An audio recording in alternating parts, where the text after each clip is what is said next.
sebagainya? Dah. Semua dah makan ke? Belum. Patut pun, tak apa. Nanti lepas kelas kita akan rehat kan? Nanti cikgu belajar kamu semua. Yeay. Siapa tahu apa tajuk kita akan belajar pada pagi ni? Tak tahu Tak cikgu. tahu. Memang tak tahu? Tak tahu. Aino, tak tahu juga? Okey, Sat, cikgu nak buka satu video. Ini semua tak tahu. Ini semua tak apa. Nanti kita akan ajar dia. Kan?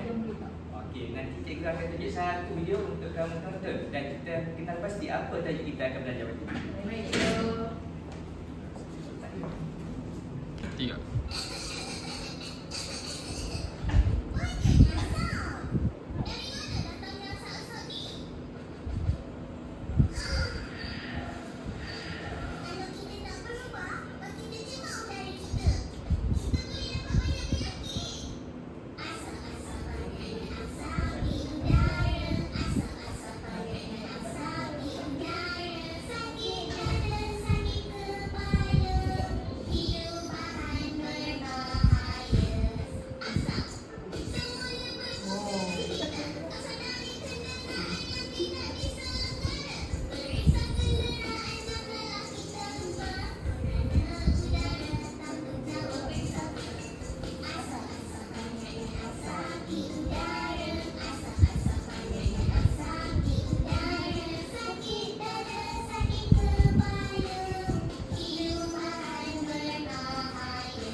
Okey, semua murid dah tengok kan video cikgu tunjuk tadi? Dah cikgu. Jadi, cikgu nak tanya.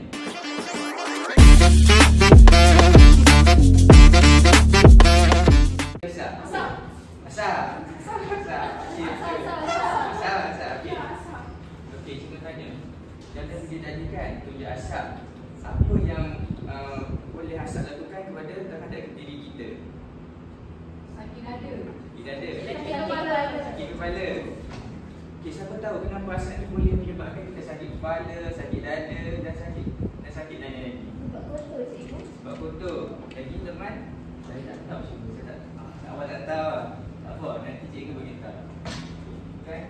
Boleh tengok tadi kan, asap tu daripada kenderaan yang tak diselenggara, daripada kebakaran terbuka dan kilat-kilat. Jadi, asap-asap ni dia mengandungi karbon dioksida dan bahan-bahan kimia yang lain. Jadi, kan kita bernafas, kita hirup udara apa? Oksigen kan? Jadi, apabila karbon dioksida ni banyak daripada oksigen, jadi dia akan menyebabkan paru-paru kita ataupun pernafasan kita ni jadi sakit. Jadi perkara tersebutlah akan menyebabkan kita sakit kepala, sakit dada dan sebagainya. Jadi kita sebagai manusia lah, dia sebagai bertanggungjawab untuk menjaga ahli sekitar. Jadi cikgu nak tanya, bagaimana kita nak jaga kesihatan ataupun kebersihan asap supaya kita ni dapat hidup dengan sihat dan dapat ceria hari-hari? Siapa boleh bagi tahu cikgu? Buat kempen. Buat kempen. Okey, Fatin? Baca buku. Baca buku. Baca buku berkenaan Pencemaran. Okey. Yang murid-murid bagi tahu cikgu tu semua dah betul. Tapi cikgu nak tambah lagi bagaimana kita ni untuk menangani masalah kes pencemaran udara. Jadi salah satu untuk kita cegah daripada terjadinya pencemaran udara adalah diri kita sendiri. Seperti yang Luqman cakap tadi. Apa Luqman?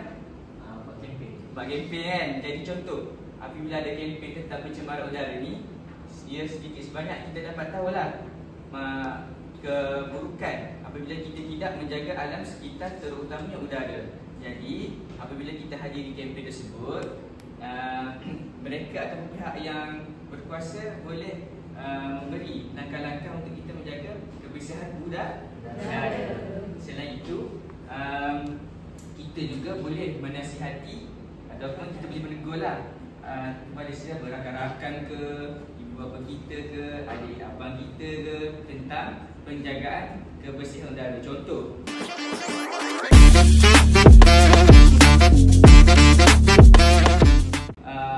ayah kita kan, dia sapu sampah, sapu daun kering kan, lepas tu dia buat pembakaran udara yang terbuka. Jadi kita boleh tegur, ayah, jangan buat ni, nanti udara akan tercemar dengan asap yang tidak sihat untuk kita. Jadi cikgu nasihatlah untuk anak-anak murid cikgu yang cikgu sayang ni. Jadi jika kamu lihatlah ayah kamu ataupun seseorang lah yang membuat pencemaran alam sekitar, kamu tegurlah mereka. Okey, seterusnya cikgu akan tanya soalan kepada kamu tentang jangan gelabah lagi, cikgu saya salah senang saja. Okey, dalam video tadi kan dia ada cakap tentang menjaga kebersihan udara ni adalah tanggungjawab kita bersama. Jadi cikgu nak kamu akan berbincang sama kamu, buat senarai langkah-langkah untuk kita menjaga kebersihan udara.